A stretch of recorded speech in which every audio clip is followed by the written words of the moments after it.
நம்ம ரிச்சர்ட் அதெல்லாம் சொன்னாங்க, டிஸ்கஷன் பண்ணிகிட்ருக்குறோம் அப்படின்னு சொன்னாங்க. ரொம்ப சந்தோஷம். என்ன காரியம் டிஸ்கஸ் பண்ணிட்டு இருந்தீங்க? என்ன சப்ஜெக்டு? நான்கு சுவிசேஷங்கள்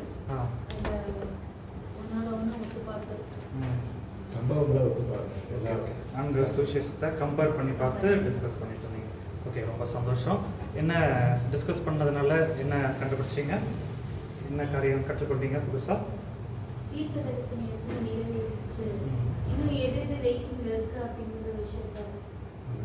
ஓகே, ரொம்ப சந்தோஷம். பாருங்கள், ஒரு காரியத்தை சொல்கிறேன். நம்ம கோவிடுக்கு முன்னாடி, லாக்டவுனுக்கு முன்னாடி கன்வென்ஷன்ஸ் சொல்லி மக்கள் கூட்டமாக போயிட்டுருப்பாங்க. நம்மளும் போயிருக்கிறோம்ல, நீங்கள எல்லோரும் போயிருப்பீங்க, ஞாபகம் இருக்கா? கோவிடுக்கு முன்னாடி கன்வென்ஷன் போய் தேவனுடைய வார்த்தையை கேட்டு அல்லையா சொல்லி காணிக்க போட்டுட்டு திரும்பி வந்துடுவோம். அதுக்கப்புறம் கோவிட் டைமில் கிட்டத்தட்ட 1.5 வருஷம் நமக்கு வீட்டில் உட்கார்ந்து பைபிள் படிக்க டைம் கிடச்சிது. கோவிட் டைமில் யாராவது ஒன் டைம் பைபிள் படித்து முடிச்சிங்களா? யாராவது முடிச்சிங்களா? முடிச்சிருக்கீங்க. நியூ டெஸ்டமென்ட் முடிச்சிருக்கீங்க. Very good sister. நீங்கள் கோவிட் டைம் டியூட்டி சரி. ஓகே சிஸ்டர், நீங்கள் கோவிட் டைமில் பைபிள் படிச்சிங்களா? படிக்கல. நீங்கள் பைபிள் ஸ்டடி ஒரு வாஞ்சி வந்துச்சு பாருங்கள், இதெல்லாம் நல்ல சாட்சி. வேறு யாராவது கோவிட் டைமில் பைபிள் படித்து முடிச்சிங்களா? இல்லை நியூ டெஸ்டமென்ட் முடிச்சிங்க? பிரதர் சொன்னீங்க. சிஸ்டர் முடியலையா? ஓல்டு டெஸ்டமென்ட் முடிச்சிங்களா? ரெகுலராக படிச்சிங்க. சரி, ஓகே. எப்பொழுதுமே படிக்கிறத விட நம்ம சிஸ்டமேட்டிக்காக படிக்கிறது நல்லது. அதிகாரத்துலேருந்து ரெவலேஷன் வரை படிக்கிறது நமக்கு நல்லது, சரியா? ஸோ கோவிட் டைமுக்கு அப்புறம் ஜனங்களுக்கு பைபிள் ஸ்டடி மேலே ஒரு வாஞ்சை வந்துருச்சு. ஏன்னா பைபிளில் என்ன போட்டிருக்கு தெரிந்து கொள்ளணும்னு சொல்லி வாஞ்சை வந்து அதுக்கப்புறம் பைபிள் ஸ்டடி மேலே ஜனங்கள் வந்து சேர ஆரம்பித்தாங்க. ஸோ இது என்ன சொல்ல வரேன்னா, கன்வென்ஷன் போகும்போது அவங்க வந்து ரெடிமேடாக ஃபுட்டு ப்ரிப்பேர் பண்ணி வர பாஸ்டர் கொடுப்பாங்க, வர கன்வென்ஷன் பசங்க வந்து கொடுப்பாங்க. நம்மளும் சாப்பிட்டுட்டு போவோம். அந்த டைம் நல்லா சாட்டிஸ்ஃபேக்ஷனாக இருக்கும். வீட்டுக்கு போகிறதுக்குள்ளே நம்ம டயர்டாயிடும், ஏன்னா ஃபாஸ்ட் ஃபுட், அது ரெடிமேட் ஃபுட். ஆனால் பைபிள் ஸ்டடி என்பது நம்மளே ஆயத்தப்படுத்தி, இப்போ நீங்கள் டிஸ்கஸ் பண்ணீங்க பார்த்தீங்களா, இதெல்லாம் இதோடைய ஒன் ஆஃப் த மெத்தடு. நம்மளே ஆயத்தப்படுத்தி நம்மளே வந்து படிக்கிறதுனால நமக்கு மறந்து போகாது, அது நமக்கு லாங் மெமரியில் ஞாபகம் இருக்கிறதுக்கு கரெக்டாக இருக்கும். ஸோ கோவிடுக்கு அப்புறம் ஆண்டவருக்கு நான் நன்றி செலுத்துகிறேன். எல்லாத்துக்கும் நன்மையாக இருக்கும். ஓகே, நம்ம ஆதியாகமம் நம்ம படித்து முடித்தோம். ஆதியாகமத்தில் என்னென்ன முக்கிய காரியங்கள் படித்து முடித்தோம்? யாராவது ஒருத்தர் கன்க்ளூட் பண்ண முடியுமா? நிஷா சிஸ்டர் முன்னாடி வந்து ஆதியாகமத்தில் நம்ம படித்ததை அப்படியே ரீட் பண்ணுங்கள், மற்றவங்க அப்படியே நோட் பண்ணிக்கொள்ளுங்க. இன்றைக்கி நம்ம யாத்திராகமத்துக்குள்ளே போக போகிறோம். ஆண்டவர் நம்ம வழி நடத்துவாங்க. ஸ்லோவாக ரீட் பண்ணுங்கள் எல்லோரும். நீங்கள் இது சும்மா ரீட் பண்ண வைக்கிறது இல்லை, உங்களை ஒரு ரீஃப்ரெஷ்மெண்ட்டு, ஒரு ரிமெம்பரன்ஸு. ஸோ சிஸ்டர் படிக்க நீங்கள் அதை கோத்ரூ பண்ணுங்கள். வாங்க சிஸ்டர். ஆதியாகமம் ஃபஸ்ட்டு பஞ்சாகமத்தில் நம்ம படைப்புகளை பற்றி பார்த்தோம். ஃபஸ்ட்டு நாள் வெளிச்சம், 2வது நாள் ஜலம், ஆகாய விரிவு, வானம், பூமிகள். 3வது வந்து புல், பூண்டு, கனி விருட்சங்கள், இது படைப்பு. 4வது சுடர்கள், 5வது ஜீவ ஜந்துக்கள், சமுத்திரம், 6வது மிருகங்கள், மனுஷன். இது 2 ஃபஸ்ட்டையும் 4த்தையும் அப்படி கம்பேர் பண்ணி அது பார்த்தோம். பின்ன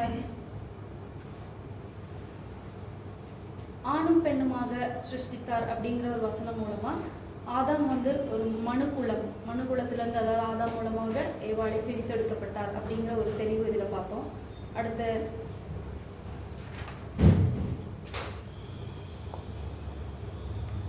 ஆதியாகமம் 4ல் தொழிலின் ஆரம்பம், அதாவது விவசாயம் முதல்ல, அடுத்து ஆடு மேய்ப்பது, அந்த மாதிரி தொழில். அப்புறம் ஆதியாகமம் 5ல் வம்ச வரலாறுகள் பார்த்தோம். 10 வம்ச வரலாறுகள் பார்த்தோம்.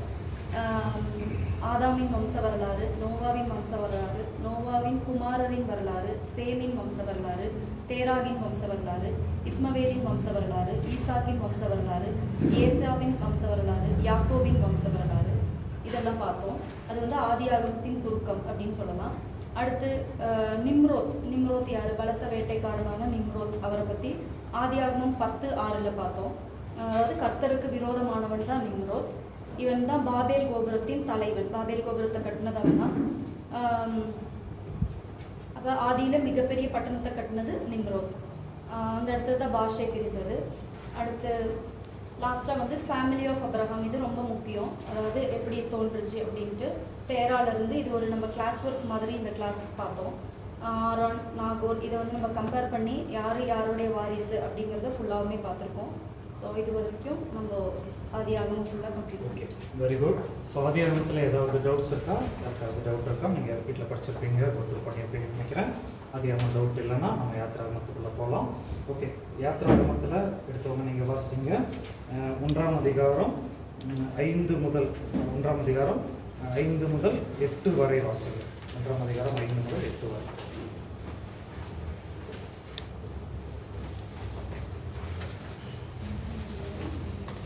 ஆதியாகமம் 1ஆம் அதிகாரம் 5 முதல் 8 வரை. யோசேப்போ அதற்கு முன்னமே எகிப்தில் போயிருந்தான். யாக்கோபின் கர்ப்ப பிறப்பாகிய யாவரும் 70 பேர். யோசேப்பும் அவனுடைய சகோதரர் யாவரும் அந்த தலைமுறையாய் எல்லோரும் மரணமடைந்தார்கள். இஸ்ரவேல் புத்திரர் மிகுதியும் பழகி ஏராளமாய் பெருகி பலத்திருந்தார்கள். தேசம் அவர்களால் நிறைந்திருந்தது. ஓகே, ஸோ பாருங்க, 70 பேராக வந்து யோசேப்பு காலத்தில் ஆண்டவர் எகிப்து கூட்டிகிட்டு போகிறாரு. எகிப்து கூட்டிகிட்டு போகிறது ஆண்டவருடைய பிளானு. ஆபிரகாமுடைய மிஸ்டேக்கா ஆண்டவருடைய பிளானா? நம்ம லாஸ்ட் கிளாஸில் பார்த்தோம்ல. சொல்லுங்கள் டேனி பிரதர். ஆபிரகாம் தூங்கிட்டாங்க, ஆண்டவர் வந்து பேசிகிட்டு இருக்கும்போது தூங்கிட்டாங்க. அதனால கோவப்பட்டு 400 வருஷம் எகிப்தில் அடிமையாக வச்சுருப்பாங்கன்னு சொல்லி சில பேர் மெசேஜ் கொடுத்துட்ருக்காங்க. அப்படியா?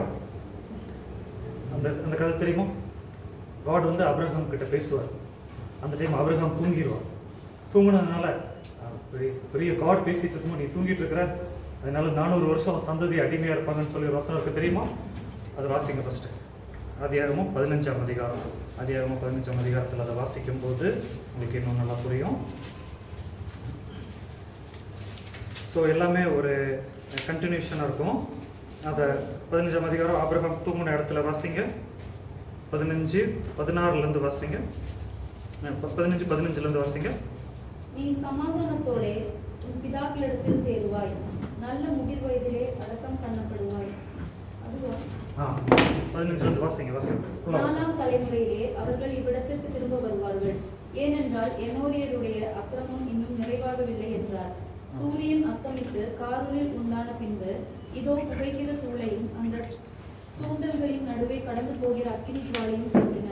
அந்நாளிலே கர்த்தர் ஆபிரகாமோடே உடன்படிக்கை பண்ணி எகிப்தின் நதி துவங்கி ஐபிராத்து நதி என்னும் பெரிய நதி உள்ளதும் கேனியரும் கெனிசியரும் கர்மோனியரும் ஏத்தியரும் பெரிசையரும் ரெபாயிரும் எமோரியரும் கானானியரும் கிர்காசியரும் எபூசியரும் என்பவர்கள் இருக்கிறதுமான இந்த தேசத்தை உன் சந்ததிக்கு கொடுத்தேன் என்றார். பாருங்க, அப்போ இந்த இடத்துல நம்ம புரிந்து கொள்ள வேண்டிய சிலர் எப்படி மெசேஜ் கொடுக்குறாங்கன்னா, காட் வந்து ஏப்ரஹாம் கிட்ட பேசிட்டு இருந்தார். அப்ரஹாம் கிட்ட பேசிட்டு இருக்கும்போது அப்ரஹாம் திடீர்னு தூங்கிட்டார். நல்லா தூங்கிட்டார். ஸோ காட் வந்து நான் பேசிட்டு இருக்கும்போது நீ தூங்குறியா, அதனால அவன் சந்ததி வந்து 400 வருஷம் அடிமையாக இருப்பாங்கன்னு சொல்லி பனிஷ்மெண்ட் கொடுத்துட்டார் அப்படின்னு சொல்லி சில பேர் வந்து மெசேஜ் கொடுக்குறாங்க. கேள்விப்பட்டிருக்கீங்களா? எப்படி மெசேஜ் கேள்விப்படல? கேள்விப்பட்டிருப்பீங்க, கண்டிப்பாக பட்டிருப்பீங்க. இது உண்மையா? சசி ஃபர்ஸ்ட் நீங்கள் கேள்விப்பட்டிருக்கீங்களா? எப்படி? அது உண்மை இல்லை. பாருங்க, அதுக்கு தான் பைபிள் ஸ்டடி நம்ம கரெக்டாக படிக்கணுன்றது. காட் என்ன பண்ணுறாருன்னா எல்லாத்தையும் பிளான் பண்ணி பண்ணுறாரு. அப்ரஹாமின் ஜென்ரேஷனை கொண்டு போய் எகிப்தில் வைக்கணும், பழுகி பெருகி இருக்கணும். எத்தனை வருஷம் அடிமையாக இருந்தாங்க? 400 வருஷம், அப்ராக்சிமேட்லி 400 வருஷம் அடிமையாக இருந்தாங்க. ஆனால் அதை நம்ம கிளியராக படிக்கும்போது நமக்கு நல்லா தெரியும். 1ஆம் அதிகாரம் 6ஆம் வசனம் 6-7 வசனம் வாசிங்க. யாத்திராகமம் 1ஆம் அதிகாரம் 6-7 வசனங்கள் வாசிங்க. யோசேப்பும் அவனுடைய சகோதரர் யாவரும் அந்த தலைமுறையாய் எல்லோரும் மரணமடைந்தார்கள். இஸ்ரவேல் புத்திரர் மிகுதியும் பழுகி ஏராளமாய் பெருகி வளர்த்திருந்தார்கள். ஓகே, இது முக்கியமான வசனம். இஸ்ரவேல் புத்திரர் மிகுதியும் பழுகி ஏராளமாய் வளர்த்திருந்தார்கள். டானி பிரதர், ஒருத்தர் அடிமையாக வச்சிருந்தா மிகுந்த பெருகி வளர்த்திருக்க முடியுமா? 400 வருஷம் அடிமையானவங்க அவங்க மிகவும் பெருகி வளர்த்திருக்க முடியுமா? முடியாது. அது நம்ம ஃபஸ்ட்டு நம்ம புரிந்து கொள்ள வேண்டும். 400 வருஷமும் இவங்க அடிமை கிடையாதுங்க. ஃபஸ்ட்டு 300 வருஷம் வந்து இவங்க பழுகி பெருகி வளர்த்துருக்குறாங்க. இப்போ 400 வருஷம் அடிமைன்னா என்ன அர்த்தம்னா, காட் வந்து இந்த 70 பேரை எகிப்துலேருந்து எகிப்துக்கு கூட்டிகிட்டு போகும்போதே கையில் விலங்கு போட்டு கூட்டிகிட்டு போன மாதிரி நமக்கு சம்டைம்ஸ் அண்டர்ஸ்டாண்ட் ஆகும். பட் அது உண்மை கிடையாது. காட் வந்து இவங்களை பழுகி பிறகு தான் கூட்டிகிட்டு போகிறாரு. இப்போ ஏறக்குறைய 300 வருஷம் இவங்களுக்கு ஃபுல் ஃப்ரீடம், நல்லா சாப்பிட்டு ரெஸ்ட் எடுத்து நல்லா பழுகி பெருகி பலத்த ஜாதியாக மாறிட்டு இருக்கிறாங்க. அந்த டைமில் காட் வந்து இவங்க கூட இன்டர்ஃபேர் பண்ணுறாரு, மோசையை அனுப்புகிறாரு. மோசே அனுப்பி மோசே சொல்கிறாரு, நம்ம ஊர் இது இல்லை, கானான் தேசம், நம்ம அங்கே போகணும், இப்போ ஜனங்கள் வரமாட்டாங்க. அதனால தான் காட் என்ன பண்ணுறாருன்னா அவங்களுக்கு பிரச்சனை கொடுக்குறாரு. எகிப்தில் பிரச்சனை கொடுத்து உபத்திரவம் கொடுத்து அவங்களை கொண்டு வந்து கானானுக்குள்ள உட்கார வைக்கிறார். ஸோ இதிலேருந்து நம்ம அண்டர்ஸ்டாண்ட் பண்ண வேண்டியது என்னென்னா, காட் செய்கிற ஒவ்வொரு காரியமும் நன்மைக்கானவே செய்கிறார். ஸோ நம்ம லைஃப்பை டிஸ்டர்ப் பண்ணுறாருன்னா அது நன்மைக்காக தான் செய்கிறார். அவர் தீமைக்கு செய்கிற தேவன் கிடையாது. ஸோ இனிமேல் யாராவது கேட்டிங்கன்னா எத்தனை வருஷம் அடிமையாக இருந்தாங்கன்னா 400 வருஷம் எகிப்தில் இருந்தாங்க. ஆனால் அடிமை 400 வருஷம் கிடையாது, ஒரு 100 வருஷம் தான். அதுவும் ஜனங்களை வெளியே கொண்டு வந்து கானான்ல சேர்க்கணும் தான். அதுதான் காடோடைய பர்பஸ்.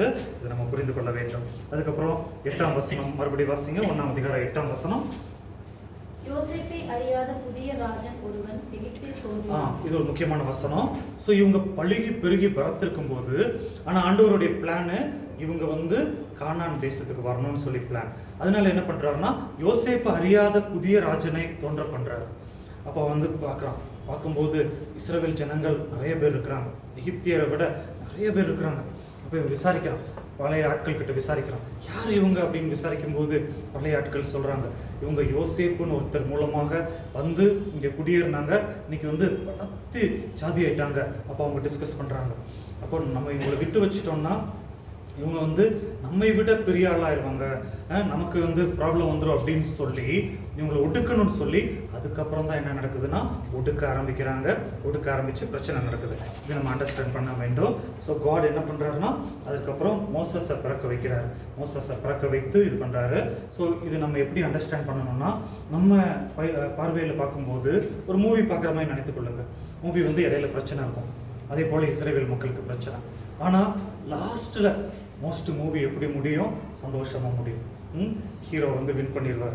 அதே மாதிரி தாங்க இஸ்ரேல் மக்களுக்கும் கடைசியில் காட் வந்து பெஸ்ட்டாக அவங்கள வந்து கானான் தேசத்தில் இறக்கி விட்டுருக்காரு. இதை நம்ம அண்டர்ஸ்டாண்ட் பண்ண வேண்டும். ஸோ மோசஸை பிறக்க வைக்கிறாரு. இந்த ஸ்டோரியெலாம் நமக்கு தெரியறதுனால நான் கொஞ்சம் ஃபாஸ்ட்டாக போகிறேன்.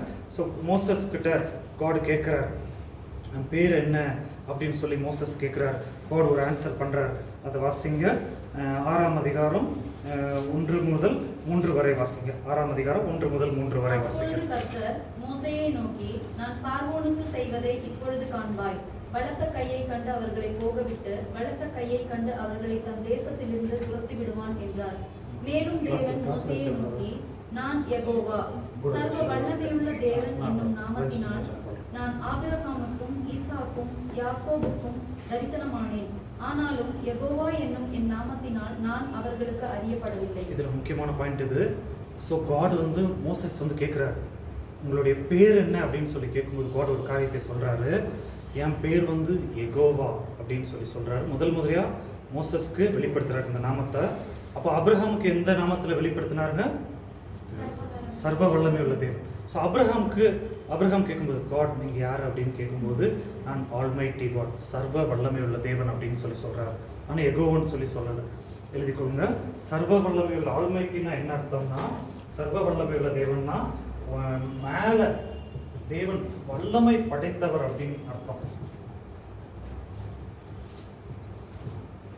வல்லமை படைத்தவர் இல்லைன்னா இன்னொரு வேர்டில் சொல்லணும்னா அவர் மேலே இருக்கிறவர் அப்படின்னு அர்த்தம். சரியா? ஓகே. யெகோவா தேவன்னா என்ன அர்த்தம்னா உடன்படிக்கையை காக்கிறவர் அப்படின்னு அர்த்தம்.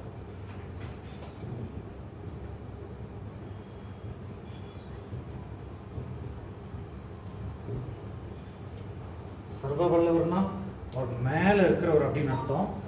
யெகோவானா உடன்படிக்கையை காத்து கீழே இறங்கி வந்திருக்கிறவர் அப்படின்னு அர்த்தம். நான் உடன்படிக்கைன்னா என்னன்னா அக்ரிமெண்ட், 2 பேர் போடுற அக்ரிமெண்ட்டு. மோசஸ் கிட்ட அக்ரிமெண்ட்டு நினைத்து கீழே இறங்கி வந்து பேசுறாரு அப்படின்னு அர்த்தம். சரியா? ஸோ இதை நம்ம அண்டர்ஸ்டாண்ட் பண்ண வேண்டும். இதை உணர்ந்து கொள்ளும் போது தான் இன்னும் ஜீசஸ் கிரைஸ்ட் எவ்வளோ வேல்யூன்னு சொல்லி நமக்கு தெரியும். எபிரேயருக்கு எழுதின நிருபம் 1ஆம் அதிகாரம் 1-2 வசனங்கள் வாசிங்க. இந்த வசனத்தை படிச்சுட்டு அப்படியே எபிரேயர் 1ஆம் அதிகாரம் 1-2 வசனங்கள் வாசிங்க.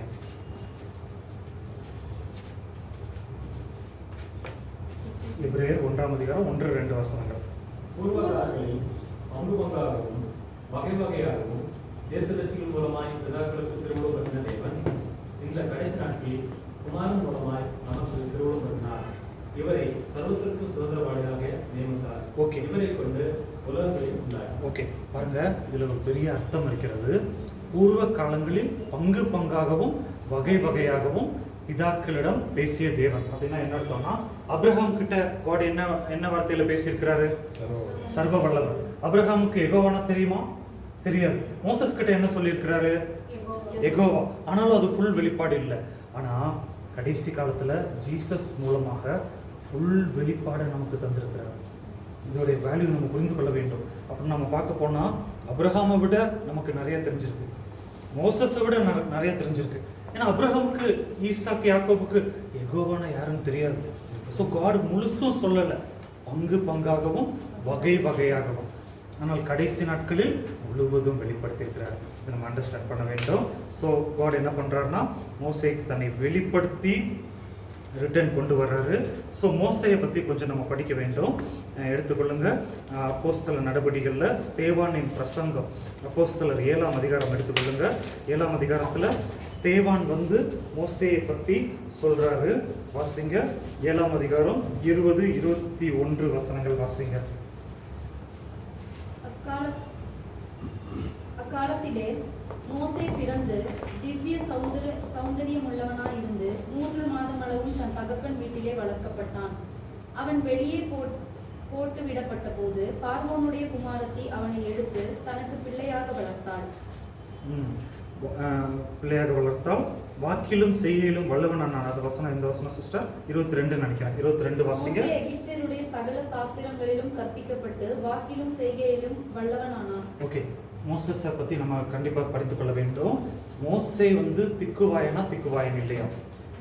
திக்குவாயன். ஆனால் இங்கே வசனத்தில் போட்டிருக்கு வாக்கிலும், வாக்குனா வார்த்தை, செய்கைனா ஆக்ஷன்.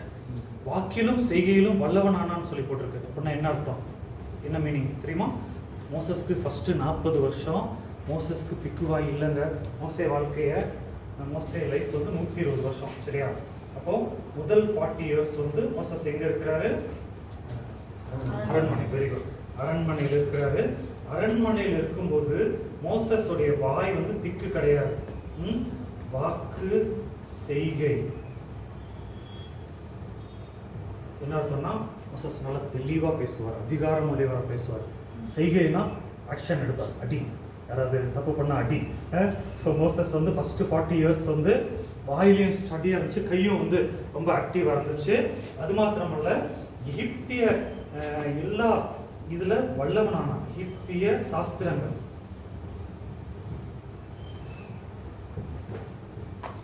எகிப்திய சாஸ்திரங்கள்னா என்னன்னு தெரியுமா? எகிப்திய சாஸ்திரங்களில் வல்லவனான என்ன தெரியுமா? சட்டங்கள் மட்டும் இல்லை. அந்த காலத்தில் இப்போ நம்ம பைபிள் காலேஜில் உட்காந்துருக்கிறோம்ல, மோசஸ் படித்தது Egyptian Bible college, Egyptian college. Egyptian காலேஜில் என்ன கற்றுக் கொடுப்பாங்க தெரியுமா? நம்ம பைபிள் சொல்லிக் கொடுக்குறது மாதிரி அவங்க வேதத்தை கற்றுக் கொடுப்பாங்க. மந்திரவாதத்தை மோசேஸ்க்கு கற்றுக் கொடுத்துருக்குறாங்க. மோசே வந்து எகிப்திய சாஸ்திரங்களில் வல்லவனானா, அந்த கோலை போட்டால் எப்படி பாம்பா மாறுறது, எப்படி, இதெல்லாம் எகிப்திய சாஸ்திரம் நம்ம புரிந்து கொள்ள வேண்டும். சர்ச்சில் பார்த்து பேசுங்க. பைபிள் காலேஜ்னால நம்ம ஓப்பனாக சொல்கிறோம். சரி, சர்ச்சில் பேசுனா மோசஸ் மந்திரவாதின்னு சொல்கிறேன் அப்படின்னு சொல்லி உங்களை பிடிச்சி சட்டையை பிடிக்க வந்துடுவாங்க. சரி, இது புரிந்து கொள்ளுங்க. ஸோ முதல் 40 வருஷம் அதில் வல்லவனானான், அதில் பாஸ் ஆகிட்டான், பெஸ்ட் கிளாஸில் பாஸ் ஆகிட்டான். மோசஸ்க்கு பைபிள் காலேஜில் அங்கே எகிப்தில் சர்டிஃபிகேட் கொடுத்துருப்பாங்க, பெஸ்ட் ஸ்டூடெண்ட்னு சர்டிஃபிகேட் கொடுத்துருப்பாங்க. அதான் அங்கே போட்டிருக்கு, சரியா? அதுக்கப்புறம் அடுத்த 40 வருஷம் என்ன பண்ணான்னு சொல்லி பாருங்க. வாசிங்க, 23 வாசிங்க. அவனுக்கு 40 வயதான போது இஸ்ரவேல் புத்திரராகிய தன்னுடைய சகோதரனை கண்டு சந்திக்கும்படி அவனுடைய இருதயத்தில் எண்ணம் உண்டாயிற்று. அப்பொழுது அவர்களில் ஒருவன் அநியாயமாய் நடத்தப்படுகிறதை அவன் கண்டு அவனுக்கு துணை நின்று எகிப்தியனை வெட்டி துன்பப்பட்டவனுக்கு நியாயம் செய்தான். ஸோ நம்ம படித்தோம் பார்த்தீங்களா, வாக்கிலும் செய்கையிலும் ஆக்ஷன். மோசஸ் வந்து ஏதாவது அவனுக்கு தெரிஞ்சிச்சுன்னா உடனே அடி, கராத்தே ஷாட்ஸ், கராத்தே படிச்சிருக்கிற மோசஸ் எகிப்திய இதில். ஸோ அவனுக்கு தெரியும் எந்த இடத்துல அடித்தா எங்கே சாவான்னு சொல்லி தெரிஞ்சதுனால மோசஸ் அடித்து கொண்டு போட்டார். கொண்டு போட்டு அதுக்கப்புறம் தான் என்ன பண்ணுறாருன்னா, வனாந்திரத்துக்கு எஸ்கேப் ஆகிறாரு. இந்த வழியில் அவன் வனாந்திரத்துக்கு எஸ்கேப் ஆகி 40 வருடங்கள், இது வந்து செகண்ட் பார்ட்டு, மோசஸ் லைஃப்பில் செகண்ட் பார்ட்டு. வனாந்திரத்தில் இருக்கிறாரு. வனாந்திரத்தில் மோசே இருக்கும்போது என்ன நடக்குதுன்னா, மோசே வந்து ஆடு மேய்க்க வச்சுட்டாங்க. அவங்க மாமனார் வந்து ஒரு பொண்ணை கொடுத்து, மாமனாருடைய பிஸ்னஸையும் கொடுத்து அதாவது ஆடு மேய்க்கிற பிஸ்னஸ் அனுப்பி விட்டார். அனுப்பி விட்டுட்டு சீக்கிரம் வர முடியாது, ஈஸியாக வர முடியாது. வனாந்தரத்தில் ஆடு மேய்க்க போனோம். சம்டைம்ஸ் 1 மாதம் 2 மாதம் 1 வருஷம்லாம் ஆகும், அப்புறம் தான் வந்து பார்க்க முடியும். ஸோ மோசஸ்க்கு பேச்சு துணைக்கு யாருமே இல்லை. அப்போது வேத பண்டிதர்கள் என்ன சொல்கிறாங்கன்னா, ஆடு மேய்த்து கொண்டு இருக்கிற இந்த கேப்பில் தான் மோசஸ்க்கு வந்து திக்குவாய் ஆயிருக்கலாம் அப்படின்னு சொல்லி சொல்கிறாங்க. அப்போ ஆடுகிட்ட பேசி பேசி மனுஷர்கிட்ட பேசாமல் இந்த கேப்பில் தான் திக்குவாய் ஆயிருக்கலாம் அப்படின்னு சொல்லி சொல்கிறாங்க. சரியா, இது உண்மையாக இருக்கலாம். ஸோ 2வது 40 வருஷம் வந்து மோசேக்கு வந்து பயங்கரமான ஒரு வனாந்திர பாதை அதை நம்ம அண்டர்ஸ்டாண்ட் பண்ண வேண்டும். காட் வனாந்திர பாதையில் நடத்துகிறாரு. ஆனால் காட் வந்து கைவிடவே இல்லை. ரொம்ப கஷ்டங்க. இங்கே வந்து ஏசி ரூம் மாதிரி இருக்கும். எகிப்திய அரண்மனையில் சும்மா இல்லை. அந்த 10 கமாண்ட்மெண்ட்ஸ்னு ஒரு மூவி இருக்குது, பார்த்துருக்கீங்களா? யாராச்சும் பார்த்துருக்கீங்களா? அது இன்னொரு டைம் கூட பாருங்கள், பார்க்காதவங்க பாருங்கள், யூடியூப்லேயே இருக்குது. ஸோ அதை பார்க்கும்போது எகிப்தை பற்றி சூப்பராக வர்ணிச்சிருக்கிறாங்க. ஸோ மோசஸ் வந்து இந்த ஏசி ரூம்லேருந்து இங்கே போய் ஹாட் சன்னில் உட்காந்துருக்கணும், ரொம்ப கஷ்டமான இது. ஆனால் இங்கே வந்து மோசஸ் என்ன பண்ணுறாருன்னா, நான் தான் வந்து விடுதலை பண்ணுவேன், என்னுடைய ஜனங்களை விடுதலை பண்ணுவேன்னு சொல்லி ஆக்ஷனில் ட்ரை பண்ணார். ஸோ இங்கே போய் காட் உட்கார வைக்கும்போது அவருக்கு எல்லாம் மறந்து போயிடுச்சு. அவருடைய கராத்தை எல்லாம் மறந்து போயிடுச்சு. கடைசியில் 40 வருஷம் முடியும் போது காட் என்ன பண்ணுறாருன்னா, முச்செடியில் தரிசனம் தர்றாரு. முச்செடியில் மோசஸ்க்கு தரிசனம் தராரு. தரிசனம் தந்து இப்போ காட் கூப்பிடுறாரு, மோசே வா, வந்து ஜனங்களை காப்பாற்ற போய் பேசு அப்படின்னு சொல்லி கூப்பிடும்போது மோசே இங்கே என்ன சொல்கிறாருன்னா, ஆண்டவரே நான் வரல அப்படின்னு சொல்லி சொல்கிறான். மறுபடியும் காட் கூப்பிடுறாரு, வாப்பா உன்னை தான் தேர்ந்தெடுத்துருக்கிறேன். இல்லை நான் வரல, என்னை விட்டுருங்க. காட் கூப்பிட வரலன்னு சொல்கிறான். இதுதான் ஒரு மனுஷனுடைய லைஃப்பில் நடக்குதுங்க. நல்லா புரிந்து கொள்ளுங்க. வாலிப வயசில் நம்ம என்ன நினைப்போம்னா, நம்ம கிறிஸ்தவங்களாகிட்டாங்கன்னா நம்ம என்ன நினைப்போம்னா, நம்ம வந்து எதையாவது செய்யணும், நம்ம மூலமாக செல்ஃபில் எதையாவது பண்ணணும் அப்படின்னு சொல்லி நம்ம நினச்சி நம்ம செயல்படுவோம். ஆனால் காட் என்ன பண்ணுவார்னா, அப்போ ஒரு பிரேக் போட்டுருவார். ஒரு பிரேக் போட்டு நம்மளை தடுத்து நம்மளை உருவாக்க நம்ம வந்து நினச்சிருவோம், நம்ம ஒன்றுமே இல்லை அப்படின்னு நினச்சிருவோம்.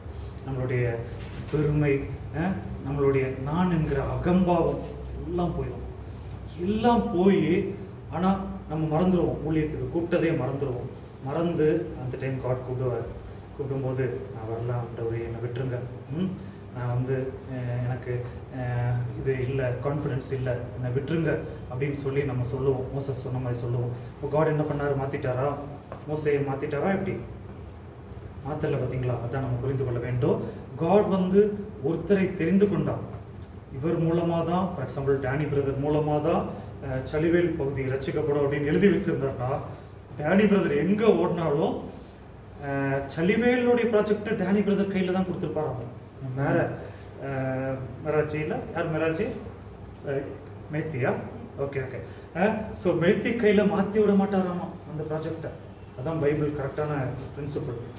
ஒருத்தரை தேர்ந்தெடுத்து இந்த ப்ராஜெக்டை கொடுத்தாருன்னா, அதுக்கு எக்ஸாம்பிள் யோனா ஓடி போனால் வேற ஒருத்தரை போட்டு அந்த ப்ராஜெக்டை செய்ய வைக்கல, யோனாவை அடித்து தான் கொண்டு வந்து அந்த ப்ராஜெக்டை செய்ய வச்சார்.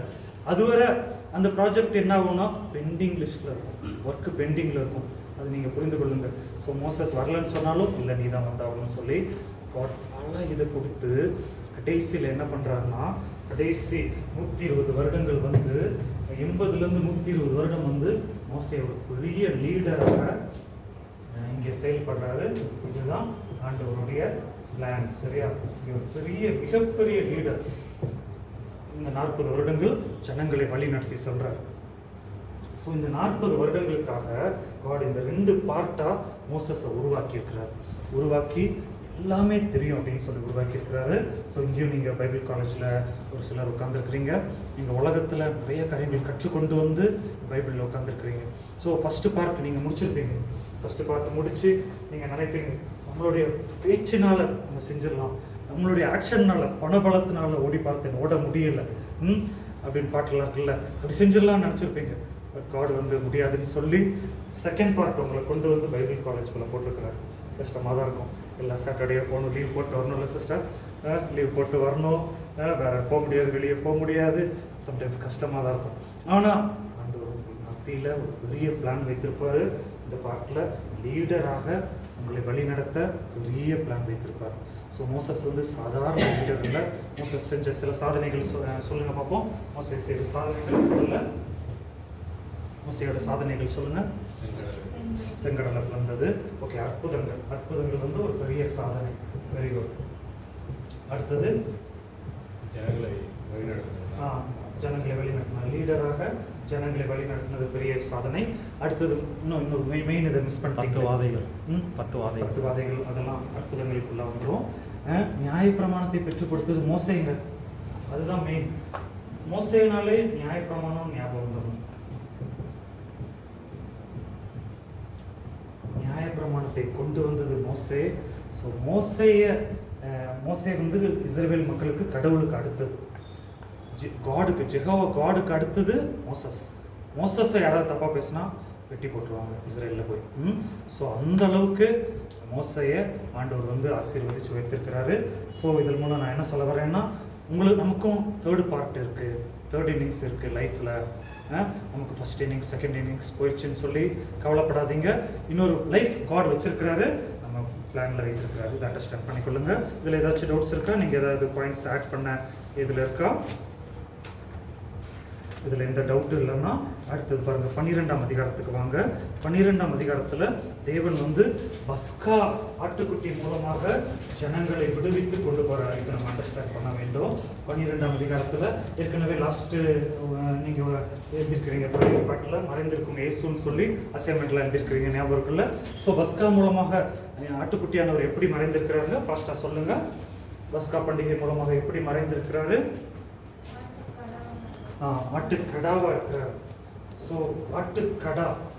கடா வந்து ஆண் ஆடை குறிக்கிறது. ஸோ ஜீசஸ் வந்து ஆணாக வெளிப்பட்டார். இன்னும் அடுத்தது ஒரு வயது ஆடாக இருக்க வேண்டும். அப்போனா வாலிப வயது இந்த ஆட்டுக்கு. ஜீசஸ் வந்து வாலிப வயதுல ரத்தம் சிந்தினார். அதை அண்டர்ஸ்டாண்ட் பண்ணிக்கொள்ளுங்க. அதுக்கப்புறம் அந்த ஆடு வந்து பழுதற்றதா இருக்க வேண்டும். ஜீசஸ் வந்து உச்சம் தலை முதல் உள்ளங்கால் வரை ஒரு மிஸ்டேக்கும் இல்லையாம, பழுது இல்லாமல் இருந்தாராம். ஸோ இது வந்து எதற்கு ஒப்பாக இருக்குதுன்னா ஜீசஸுடைய மரணத்திற்கு இது ஒப்பாக இருக்கிறது. இதை நம்ம அண்டர்ஸ்டாண்ட் பண்ண வேண்டும். அடுத்தது வந்து நம்ம பார்க்கும்போது இன்னொரு பெரிய காரியத்தை நம்ம அண்டர்ஸ்டாண்ட் பண்ணால் என்ன தலைப்பிள்ளை. அந்த ஆடு தலைப்பிள்ளையாக இருக்க வேண்டும். அது இப்படி பல இது இருக்குது. ஸோ எல்லாமே ஜீசஸ்க்கு பொருந்தி போகுது. இன்னொரு கேள்வி கேட்குறேன், நான் ஃபாஸ்ட்டாக போகிறேன், எல்லோரும் நம்ம படித்ததுனால. இஸ்ரவேல் ஜனங்கள் வந்து எகிப்தியரை என்ன பண்ணாங்க? கொள்ளையிட்டாங்க. கொள்ளையிடுறது தப்பா சரியா? பைபிள்லேயே கொள்ளையிட்டிருக்காங்கல்ல. இஸ்ரேல் ஜனங்கள் எகிப்தியரை கொள்ளையிட்டார்கள் ஒரு வசனத்தை படிச்சிருக்கீங்களா? ஞாபகம் இருக்குல்ல? கொள்ளையிடுறது சரியா தப்பா? சொல்ல முடியாது.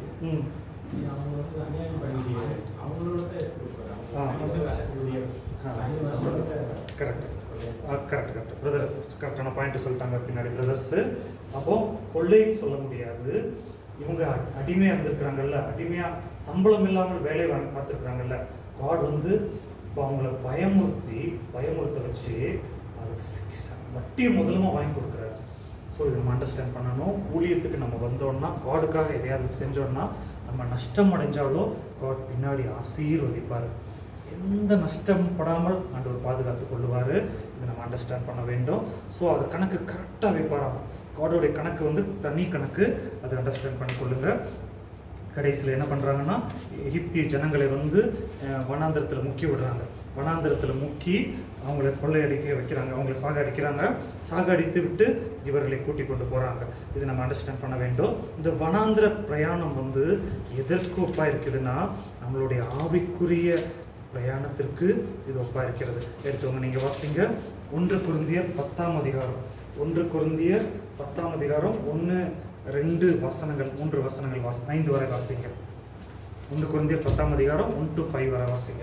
இப்படி இருக்க சகோதரரே, நீங்கள் எவைகளை அறிய வேண்டும் என்றிருக்கிறீர்கள் என்றால், நம்முடைய பிதாக்கள் எல்லோரும் மேகத்துக்கு கீழாய் இருந்தார்கள், எல்லோரும் சமுத்திரத்தின் வழியாய் நடந்து வந்தார்கள், எல்லோரும் மோசைக்குள்ளாக மேகத்தினாலும் சமுத்திரத்தினாலும் ஞானஸ்தானம் பண்ணப்பட்டார்கள், எல்லோரும் ஒரே ஞான போஜனத்தை புசித்தார்கள்.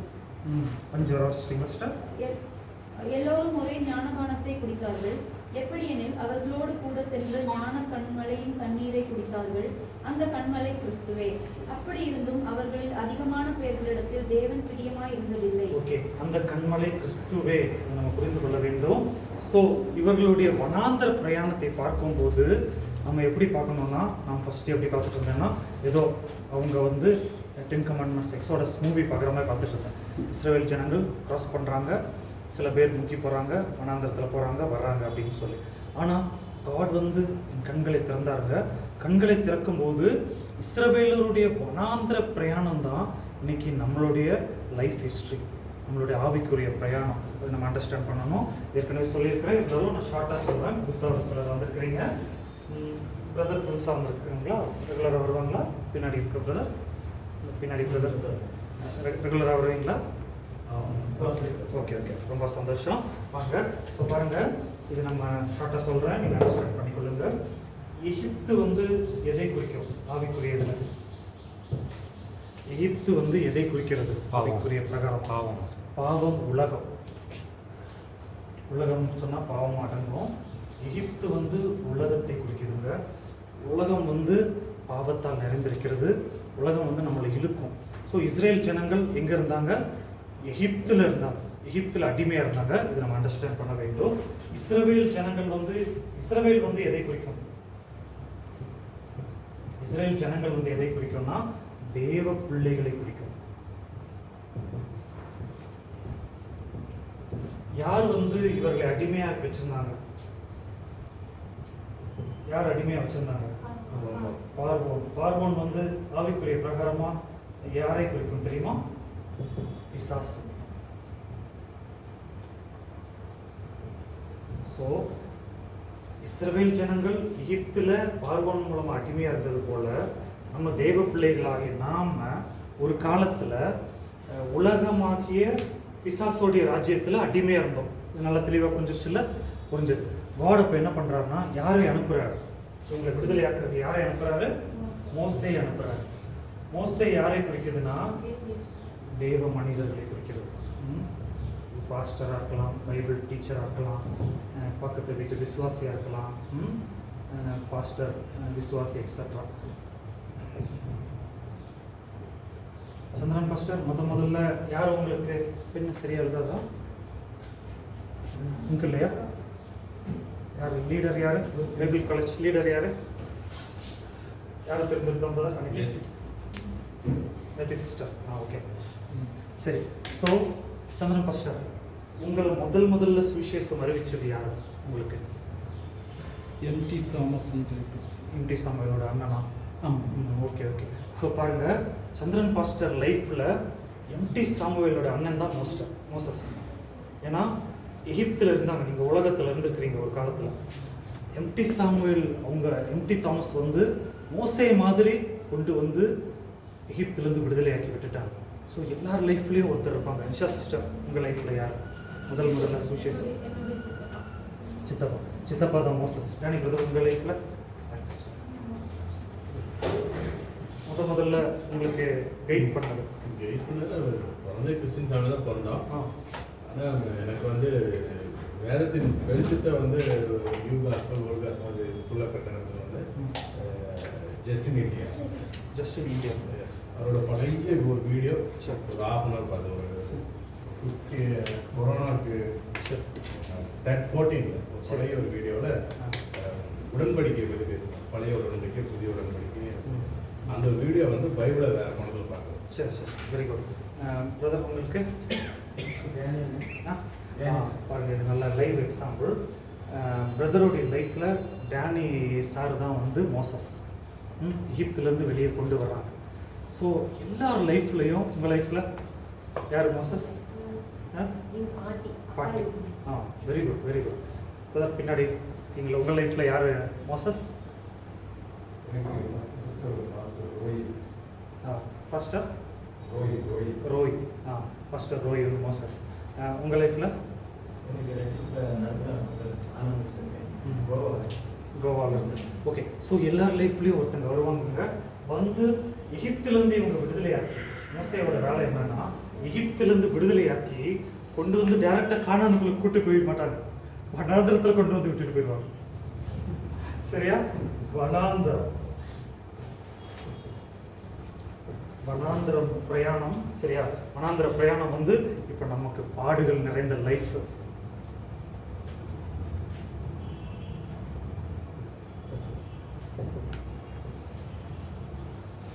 வனாந்திர பிரயாணம் வந்து நம்மளுடைய பாடு வாழ்க்கையை இது இருக்குது, இது நம்ம அண்டர்ஸ்டாண்ட் பண்ண வேண்டும். ஸோ இன்னும் பவுல் வந்து தெளிவாக சொல்றாரு, இவங்க வந்து செங்கடலை தாண்டி வந்தாங்க. செங்கடலை தாண்டி வந்தது எதற்கு அடையாளம் இருக்குன்னு சொல்லி தெரியுமா? இல்ல ஞானஸ்நானத்துக்கு அடையாளம் இருக்குது. அவங்க செங்கடலை தாண்டி வந்தாங்கன்னா நம்ம வந்து மோசஸ் ஞானஸ்நானம் கொடுத்து விட்டாரு. அதுக்கப்புறம் இவங்களுக்கு வந்து மன்னா கிடைச்சது. மன்னா வந்து நமக்கு என்ன எதுக்கு ஒப்பா இருக்கிறது? வார்த்தை, வேர்ட் ஆஃப் காட், பைபிள். வார்த்தை வந்து மன்னாவுக்கு ஒப்பாக இருக்கிறது. அதே போல இவங்களுக்கு வந்து அமலேக்கு வந்து எதிர்கொண்டான்.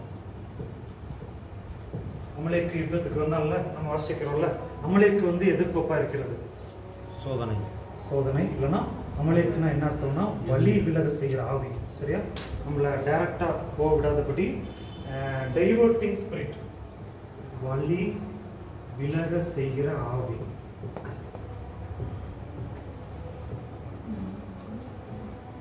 அமலேக்கு நம்ம லைஃப்ல எல்லார் லைஃப்லயும் குறுக்கிட்டு இது பண்ணி வரும். இன்னும் சொல்லுங்க, மேகஸ்தம்பம், அக்கினி ஸ்தம்பம்.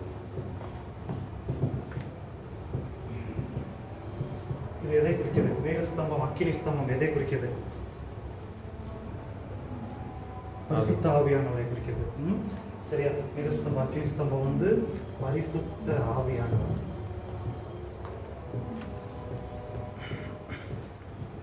இதை குறிக்கிறது. ஸோ பரிசுத்த ஆவியானவர் வந்து மேகஸ்தம்பத்தை போல இருப்பார். அப்படின்னா என்ன அர்த்தம்னா நமக்கு ப்ரொடெக்ஷனாக இருப்பார். அக்கினி ஸ்தம்பத்தை போல இருப்பார். ஸோ நம்ம வந்து ஃபயராகவும் இருப்போம், நம்மளை கூலிங்கும் பண்ணுவார். நம்ம டென்ஷனாக இருந்து நம்ம ப்ரேயர் பண்ணால் பரிசுத்த ஆவியானவர் நம்மை கூலிங்கும் பண்ணுவார். நம்ம சோர்ந்து போய் ப்ரேயர் பண்ணால் நம்மளை அக்கினியை போல லிஃப்ட்டும் பண்ணுவார். அதான் இதோடைய அர்த்தம். சரியா? மேகஸ்தம்பம் அக்கினி ஸ்தம்பத்தை குறிக்கிறது. வேறு சொல்லுங்க, இன்னும் நிறையா இருக்குது. சொல்லுங்க பார்ப்போம். வழிகாட்டின்னு ஒன்று, தேவனுடைய மகிமை, ஷெக்கினா மகிமை வந்து வழிகாட்டி கொண்டு போகல. படிச்சிருக்கீங்களா? வழிகாட்டி, ஷெக்கினா மகிமை. ஸோ இதுவும் வந்து ஆவியின் நிறைவை குறிக்கிறது. ஸோ இதை நம்ம அண்டர்ஸ்டாண்ட் பண்ண வேண்டும். ஸோ அவங்களுடைய கானான் பிரயாணம் வந்து நமது அன்றாட வாழ்க்கையை அப்படியே குறித்து கொண்டு வருது. நம்ம அண்டர்ஸ்டாண்ட் பண்ண வேண்டும். கடைசியில் இவங்க என்ன பண்ணாங்கன்னா, ஆனால் குருந்தியரில் என்ன போட்டிருக்குன்னா, சிலர் வந்து இடையில விழுந்து போய்விட்டார்கள். சிலர் மறுபடியும் உலகமாகிய எகிப்துக்கு திரும்பணும் அப்படின்னு நினைச்சாங்க. சிலர் வந்து என்ன பண்ணாங்கன்னா விளையாடினாங்க. இப்போ இதெல்லாம் வந்து எதை குறிக்குதுன்னா, நமது பாவங்கள் ப்ளஸ் நம்ம வந்து அஜாக்கிரதையாக இருந்து ஸ்ட்ரெயிட்டாக கானானுக்கு நோக்கி போகாமல் உலகத்துக்கு நேராக சிலர் திரும்பி போனாங்கல்ல, அதெல்லாம் இது குறிக்கிறது. நமது அஜாக்கிரதைன்னு போட்டுடலாம், பாவங்களை விட. கடைசியில் ஒரு சிலர் வந்து கானான் போய் ரீச் ஆனாங்க. கானான் வந்து எதை குறிக்குதுங்க? நம்ம லைஃப்பில் பரலோகம், பரமக்கானான் ஆகிய பரலோகத்தை குறிக்கிறது.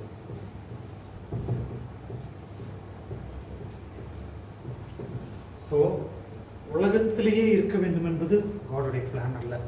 அதனால தான் காட் என்ன பண்ணுறாருன்னா, உலகத்திலிருந்து விடுதலையாக்கி, எகிப்திலிருந்து விடுதலையாக்கி நம்மை வனாந்திர பிரயாணத்தில் வழி நடத்தி அக்கினி ஸ்தம்பம், மன்னா இதெல்லாம் தந்து நம்மளை என்ன பண்ணுறாருன்னா பரமக்கானானுக்கு கொண்டு போய் விடுறாரு. இதனால தான் உலகத்தில் நம்ம விசுவாசிகளால் ரொம்ப மேலே வர முடியாது. பட் காட் நடத்துவார். இங்கே சாப்பாடு ஒரு நாள் பட்டினி போடல, மண்ணா கொடுத்தாரு, காடை கொடுத்தாரு, உணவு எல்லாமே கொடுத்தாரு, தேவைகளை சந்திப்பார். பட் நம்மளுடைய லக்கு எங்கே இருக்கணும்? பரமக்கானானை நோக்கி தான் இருக்கணும். இதாங்க உண்மையான பென்டாடிக் டீச்சிங். இதுதான் உண்மையான நியாயப்பிரம் பழைய உபதேசம். சரியா? இதுக்கு புதிய பாட்டுக்கு இது லக்கு இருக்குது.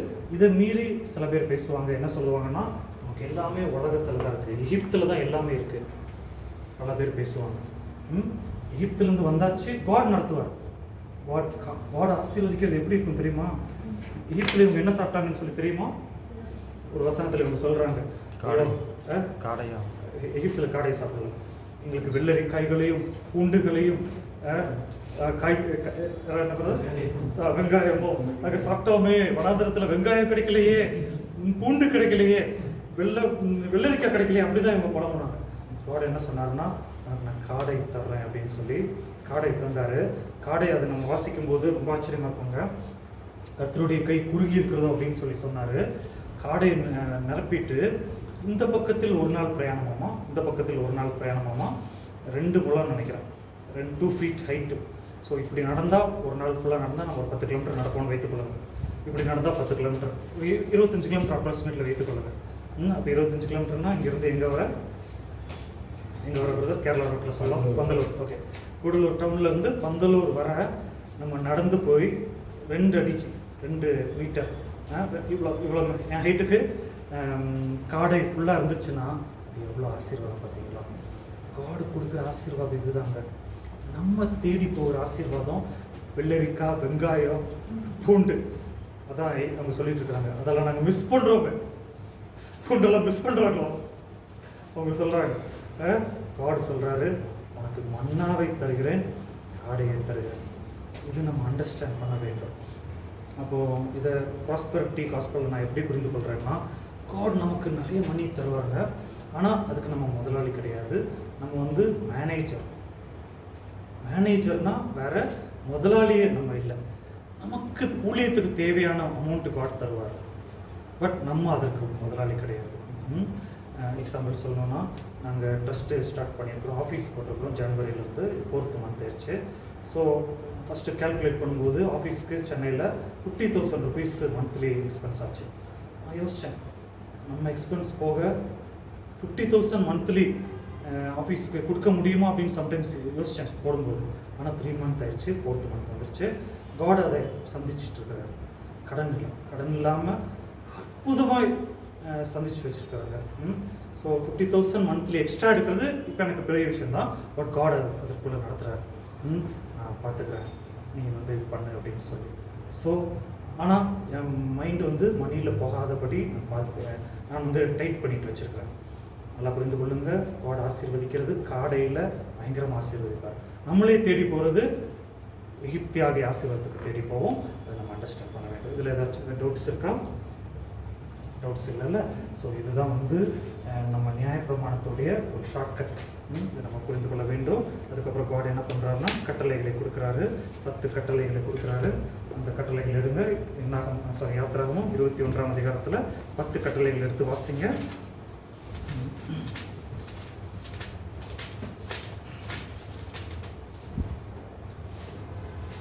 இருபதாம் அதிகாரத்தில் அப்படியே 10 கட்டளையை மட்டும் வாசிங்க. ஒன்று வாசிங்க. 10 கட்டளை தெரியலையா? சண்டே கிளாஸ்லாம் உங்களை படிக்க வைக்கலையா? என்னையன்றி உனக்கு வேறே தேவர்கள். ஃபர்ஸ்ட்லேருந்து வாசிங்க. என்னையன்றி 20ஆம் அதிகாரம் 1ஆம் வசனம். 10 கட்டளை படிக்க வைக்கணும் போலயே. சரிமா பிரதர்? கேத்தலிக் பைபிளில் வேற மாதிரி இருக்கும். என்னது? கேத்தலிக் பைபிளில் வேற மாதிரி இருக்கும். கேத்தலிக் பேக்ரவுண்டா? இல்லை கேட்குறேன். கேத்தலிக் பைபிளில் கொஞ்சம் வேறு மாதிரி மாற்றிட்டாங்க. ஆமாம். வாசிங்க. சரி, இது முக்கியமானது. இது தெரியாமல் நம்ம பென்டெக்ட் படிக்கக்கூடாது. ஸோ நோட் பண்ணிக்கோங்க. ஃபஸ்ட்டு இது 20ஆம் அதிகாரம் 3ஆம் வசனம். அதை வாசிங்க சிஸ்டர். எல்லாரும் எழுதுங்க. இது முதல் கட்டளை, என்னையன்றி வேறே தேவர்கள் உண்டாயிருக்க வேண்டாம். அடுத்தது 4-5 வாசிங்க. மேலே வானத்திலும் கீழே பூமியிலும் பூமியின் கீழ் தண்ணீரிலும் உண்டாயிருக்கிறவைகளுக்கு ஒப்பான ஒரு சொரூபத்தை ஆகிலும் யாதொரு விக்கிரகத்தை ஆகிலும் நீ உனக்கு உண்டாக்க வேண்டாம். விக்கிரக ஆராதனை செய்யக்கூடாது. அது அப்படி எழுதிக்கோங்க. அதான் உங்களுக்கு ஈஸியாக புரியும். முதல்ல வேற தேவர்கள் உண்டாயிருக்கக்கூடாது. 2வது விக்கிரக ஆராதனை செய்யக்கூடாது. 3வது 7ஆம் வசனத்தில் இருக்கு. உன் தேவனாகிய கர்த்தருடைய நாமத்தை வீணிலே வழங்காதிருப்பாயாக. வீணிலே வழங்குகிறவர்களை தண்டியாமல் விடார். சரியா? கர்த்தர் தம்முடைய நாமத்தை வீணிலே வழங்குகிறவனை தண்டியாமல் விடார். இதுதான் 3வது கட்டளை. வீணிலே வழங்காதிருப்பாயாக. அது என்னது வீணிலே வழங்காது? அவருடைய நேமை வந்து மிஸ்யூஸ் பண்ணக்கூடாது. மிஸ்யூஸ்னா சில டைம் சில பேர் சொல்லுவாங்க, தப்பு பண்ணிட்டு காடுக்காக நான் தப்பு பண்ணேன், கொலை பண்ணிட்டு காடுக்காக நான் கொலை பண்ணேன்னு சொல்லுவாங்க. ஸோ அந்த மாதிரி கூட என்ன பண்ணுறது? தப்பு பண்ணிட்டு ப்ராமிஸ் பண்ணுறது. ஆமாம், ப்ராமிஸ் பண்ணால் காடை இழுக்கிறது அர்த்தம். சரியா? ஸோ காடோடைய நாமத்தை மிஸ்யூஸ் பண்ணக்கூடாது. அடுத்தது 8ஆம் வசனம் வாசிங்க. ஓய்வு நாளை பரிசுத்தமாய் ஆசரிக்க நினைப்பாயாக. கீழே வாசிங்க. 6 நாளும் நீ வேலை செய்து உன் கிரியைகள் எல்லாம் நடப்பிப்பாயாக. 7ஆம் நாளோ உன் தேவனாகிய கர்த்தருடைய ஓய்வு நாள். அதிலே நீயானாலும் உன் குமாரனானாலும் உன் குமாரத்தியானாலும் உன் வேலைக்காரனானாலும் உன் வேலைக்காரியானாலும் உன் மிருக ஜீவனானாலும் உன் வாசல்களில் இருக்கிற அந்நியனானாலும் யாதொரு வேலையும் செய்ய வேண்டாம். ஓகே, ஸோ இது 4 கட்டளை வந்து முதல் பார்ட்டு. 4 கட்டளை வந்து மேன் டு காட், மனிதனுக்கும் தேவனுக்கும் உள்ள உறவு. சரியா? ஸோ 4 கட்டளை யாராவது சொல்லுங்க, அப்படியே எடுத்து சொல்லுங்க. 4 மட்டும்.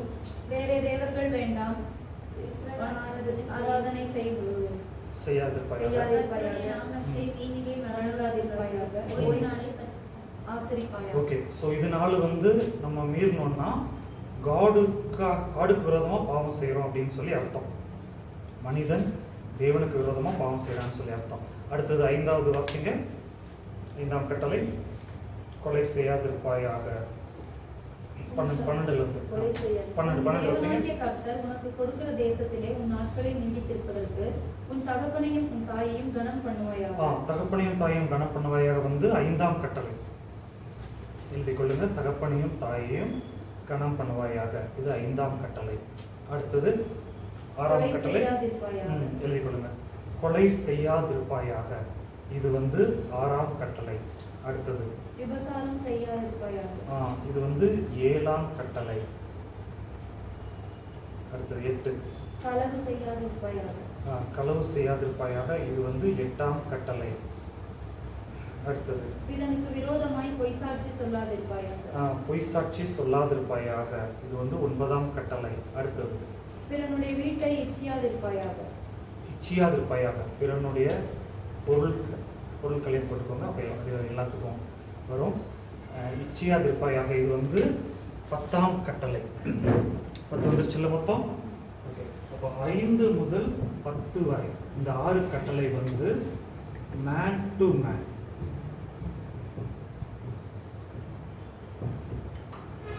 மனிதனுக்கு சக மனிதனோடு உள்ள கட்டளைகள். சரியா? இப்போ நம்ம களவு செஞ்சால் காடுக்கு விரோதமாக களவு செய்ய மாட்டோம், மனுஷனுடைய பொருளை களவு செய்கிறோம். விபச்சாரம் செய்தால் மனுஷனுக்கு விரோதமாக செய்கிறோம், கொலை செய்யும்போது மனுஷனுக்கு விரோதமாக செய்கிறோம். ஸோ இது வந்து மேன் டு மேன், சக மனிதனுக்கிட்ட நம்ம இது செயல்படுறோம். சரியா? இதை அண்டர்ஸ்டாண்ட் பண்ணிக்கொள்ளுங்க. ஸோ புதிய ஏற்பாட்டில் காட் என்ன பண்ணாருன்னா இந்த 10 கட்டளையை வந்து 2 கட்டளையை சுருக்கிட்டார். தெரியுமா? சொல்லுங்க. முதலாவது நீ தேவனோடு அன்பு கூறு, முழு மனதோடு தேவனிடத்தில் அன்பு கூறு. ஆமாம், வெரி குட். ஸோ முழு மனதோடும் முழு ஆத்மாவோடும் நம்ம காடுகிட்ட அன்பு புரிஞ்சிட்டோம்னா இந்த 4 கட்டளையை வந்து நம்ம பின்பற்றதாயிருச்சு. அவருடைய நாமத்தை வீணிலே வழங்க மாட்டோம், மிஸ்யூஸ் பண்ண மாட்டோம். நம்ம தப்பு செஞ்சுட்டு காடுக்காக செஞ்சேன், காடு சொல்லி செஞ்சேன் அப்படின்னு சொல்லி மிஸ்யூஸ் பண்ண மாட்டோம். ஓய்வு நாளை இப்போ சண்டே சர்ச்சுக்கு போயிடுவோம், விக்கிரகத்தை வணங்க மாட்டோம், வேற தேவர்களை உண்டாயிருக்க மாட்டோம். ஸோ இதுதான் வந்து கேத்தலிக் மக்கள் வந்து இதில் மிஸ்டேக் பண்ணிட்டாங்க. விக்கிரக ஆராதனை அவங்களும் சொல்லுவாங்க, ஆனால் விக்கிரகத்தை வச்சுட்டு இருக்கிறாங்க. அவங்க தெரிஞ்சும் தெரியாமையும் விக்கிரகத்தை வணங்கி கொண்டு இருக்கிறாங்க நம்ம கேத்தலிக்ஸ். எதனால அப்படி வணங்கி கொண்டு இருக்கிறாங்க நீங்கள் என்ன நினைக்கிறீங்க? கேத்தலிக் ரிலேட்டிவ்ஸ் யாராவது இருக்காங்களா? ரிலேட்டிவ்ஸ் இருக்காங்களா உங்களுக்கு கேத்தலிக்ஸ்? உங்கள் பேர் என்ன? வில்சன். நான் என்ன நினைக்கிறேன்னா அவங்க இன்னுமே வந்து தேவனுடைய ஆவி வந்து சரியாக புரியாது. ஒரு நிமிஷம், ஃபஸ்ட்டாக கிளாஸில் இருக்காங்க. இந்த டேனிக்கு இருக்கிறாங்க, பாஸ்டர் மேலே இருக்காங்க, கண்ணாஸ்பத்திரி அந்த டேனிக்கு இருக்கிறாங்க. இந்த டேனி டேனி பிரதர் வராரு. சரி. Okay okay okay. ஸோ கர்த்தர் ஆமாம் ஒரு 3 சேர் போட்டு வச்சுருக்கேன் பின்னாடி. ஓகே. ஸோ கர்த்தருடைய நாமத்தை நம்ம என்ன பண்ண மாட்டோம், வீணிலே வழங்க மாட்டோம். வீணிலே வழங்க மாட்டோம். ஓய்வு நாள் கரெக்டாக ஆசரிப்போம். ஸோ இது பண்ணுவோம். தேவன் மேல் அன்பு கூறணும். அடுத்த 6 கட்டளை என்னன்னா, அடுத்த 6 கட்டளை சக மனிதனோடு கூட அன்பு கூறுவது. சக மனிதன் மேல் அன்பு கூறனா நம்ம என்ன பண்ணுவோம், களவு செய்ய மாட்டோம், கொலை செய்ய மாட்டோம், விபச்சாரம் செய்ய மாட்டோம், வேற என்னென்ன செய்ய மாட்டோம், பொய் சாட்சி சொல்ல மாட்டோம், வேற உங்கள் பொருட்களை இச்சியாமல் இருப்போம். ஸோ இது இப்படிப்பட்ட காரியங்களுக்கு நம்ம செயல்படாமல் இருப்போம். ஸோ இது நம்ம அண்டர்ஸ்டாண்ட் பண்ண வேண்டும். ஸோ இது வந்து தேவனுக்கும் இது வந்து சக மனிதர்களுக்கும் உரிய காரியங்கள். சரியா? சரி, இப்போ ஒரு 3 minutes டைம் எடுத்து 10 கட்டளை மனப்பாடம் பண்ணுங்க. மனப்பாடம் பண்ணுறது இது நம்ம லைஃப்பில் ரொம்ப முக்கியம். பாருங்க, இது பல நாட்டுடைய சட்டங்கள், பல நாடுகளில் இதை வச்சு சட்டங்கள் ஏற்றிருக்கிறாங்க. சரியா? ஸோ மோசஸ்க்கு ஆண்டவர் கொடுத்ததை பல நாட்டில் சட்டங்களாக ஆண்டவர் வைத்திருக்கிறாரு. அண்டர்ஸ்டாண்ட் பண்ணிக்கொள்ளுங்க. அப்படியே 2 minutes பிரேக் எடுத்துக்கோங்க. ஒரு பிரேக் எடுத்தோம்னே நம்ம